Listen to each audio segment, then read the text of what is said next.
احترام خدمت همراهان عزیز و گرامی، دکتر مظفری هستم و امروز در مورد علل نامنظمی پریود در دختران نوجوان صحبت میکنم.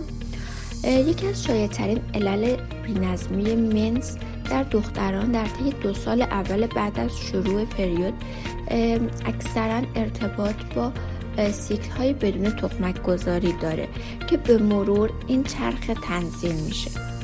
علل دیگرش شامل تخمدان پولیکیستیک یا همون تنبلی تخمدان هستش که با علائمی مثل موی زائد، هیرسوتیسم، جوش آکنه در صورت و افزایش وزن و تأخیر در منس ها خودشون نشون میده. علل دیگرش کیستای تخمدان هستن، نارسایی تخمدان هست، اندومتریوز یا بیماری های مربوط به تخمدان هست، بلوغ زودرس یا دیررس هستش، بیماری های زمینه مثل کمکاری تیروئید و پرکاری تیروئید و دیابت هستش.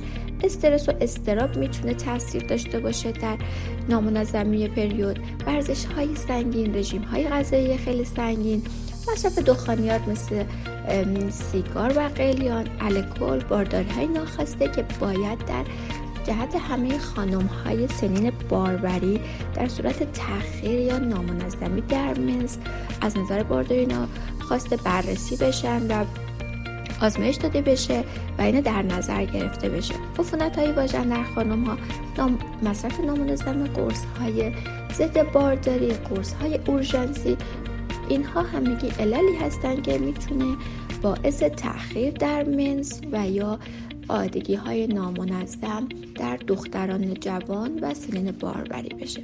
با تشکر از توجهتون.